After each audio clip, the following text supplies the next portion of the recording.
নমস্কার বন্ধুরা, ফেলে দেওয়া কমলা লেবুর খোসা দিয়ে বানিয়ে ফেলো খুব উপকারী একটি সাবান। এটি ব্যবহার করলে থাকবে না তোমার মুখে কোনো কালো দাগ। এই সাবান ব্যবহার করলে তোমার মুখে থাকবে না কোনো দাগ ছোপ, আর মুখ হবে উজ্জ্বল আর ধবধবে পরিষ্কার। তো এই সাবানটি যদি আমরা 12 মাস মুখে মাখতে থাকি তাহলে মুখে একটা গ্লো আসবেই। কমলা লেবুর খোসা আমরা সাধারণত ফেলে দিয়ে থাকি। কমলা লেবুর খোসা আমরা অনেক কাজে ব্যবহার করতে পারি না ফেলে দিয়ে। তো বন্ধুরা দেখো, এখানে আমি একটা কমলা লেবুর খোলা নিয়েছি। এটা ঘরেতে খাওয়া হয়েছিল, তো ভাবলাম এটা ফেলবো না, এটা দিয়ে সাবান বানিয়ে নেব। তো দেখো, এখানে কমলা লেবুর খোলা একটাই ছিল, একটা দিয়ে আমি বানাবো। তো দেখো, কমলা লেবুর খোলাটা বেশ এখনও তরতাজাই রয়ে গেছে। তা এই যে ভেতরে যে সাদা অংশটা দেখতে পাচ্ছ, তো সাদা অংশটা আমি তুলে ফেলবো। সাদা অংশটা যদি না তুলে ফেলে তাহলে তোমার কালারটা ভালো আসবে না। তো ওই জন্য তো তোলা, তো আমি চামচি দিয়ে একে একে সাদা অংশটুকু তুলে ফেলছি। তো তুলে ফেলে এবার ওই কমলা লেবুর খোলাগুলো আমি আস্তে আস্তে ছোট্ট ছোট্ট করে টুকরো টুকরো করে নিয়ে নেব। যেহেতু মিক্সচারে দেব তার জন্য একটু তাড়াতাড়ি হয়ে যাবে। তো একে একে দেখো, আমি কমলা লেবুর খোসাটা টুকরো টুকরো করে নিচ্ছি। কিন্তু কমলা লেবুর খোসাটা কিন্তু যখন আমি টুকরো টুকরো করে নিচ্ছি, প্রচুর ভালো সুগন্ধি বেরোচ্ছে, বেশ মনে হচ্ছে এখনই আমি খেয়ে নিই। তো দেখো, আমার অলরেডি টুকরো করা হয়ে গেছে। এবার মিক্সচার বাটিটা নিয়ে আসলাম।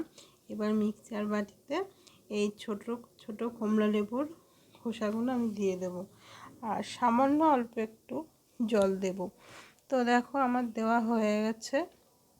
তো এবার একটু জল দিয়ে আমি পেস্ট বানিয়ে নিয়ে আসলাম। তো দেখো, পেস্টটা কিন্তু খুব সুন্দর চলে আসে। কালারটা দেখো, সাদা অংশটা যদি না ফেলা হতো বন্ধুরা, তাহলে কিন্তু এত সুন্দর কালারটা কিন্তু আসতো না।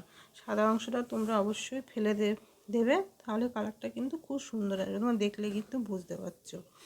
আর আমার এখানে লাগবে একটা গ্লিসারিন সাবান। তো দেখো, এখানে আমি একটা গ্লিসারিন সাবান নিয়ে এসেছি। তো সাবানটা এবার আমি প্লাস্টিক থেকে কাঁচি দিয়ে কেটে নিচ্ছি। এবার কেটে নিয়ে এবার আমি ছোট্ট ছোট্ট করে পিস পিস করে কেটে নেব গ্লিসারিন সাবানটা।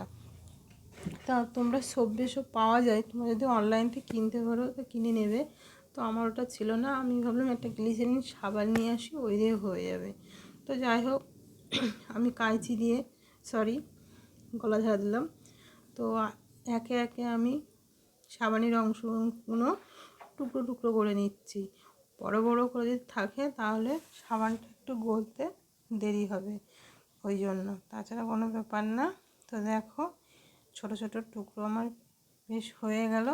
এই সাবানটা কিন্তু তোমার গলতে কিন্তু বেশি টাইম লাগে না বন্ধুরা। তো এই সাবানটা যত না তোমার ভালো লাগবে, এই সাবানটা যখন তুমি কমলা লেবুর খোসা দিয়ে সাবানটা বানাবে না, আরও বেশি তখন ভালো হবে। ত্বকে দিলে কিন্তু ত্বকটা আরও গ্লেজ হবে, পুরো মসৃণ ভাব আসে। আমি কিন্তু এই সাবান কিন্তু শীতকালে কিন্তু ইউজ করি, কমলা লেবু দিয়ে সাবান বানানো। তোমরা যদি আরও অন্য অন্য জিনিসের সাবান দেখতে চাও তাহলে আমি তোমাদের দেখাবো। তো দেখো, আমি এই বাটিতে নিয়ে নিচ্ছি।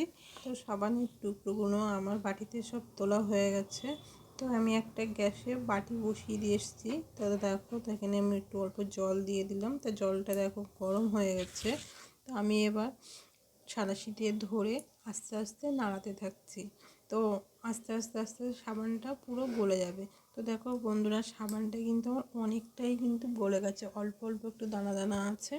তো দেখো, এখন প্রায় হয়ে গেছে। তো এবার আমি কমলা লেবু যে পেস্ট করে রেখেছিলাম সেটা এবার সাবানের মধ্যে মিশিয়ে দিচ্ছি। তো মিশিয়ে দিয়ে আবারও আমি উনুনে বসিয়ে দিলাম। তো দেখো, আমার হয়ে গেছে। তো ওপরে কিন্তু সাদা ফেনা ফেনা থাকবে, এতে কোনো চিন্তার বিষয় নেই। তো দেখো, আমার এখানে দুটো কাচের বাটি নিয়েছি।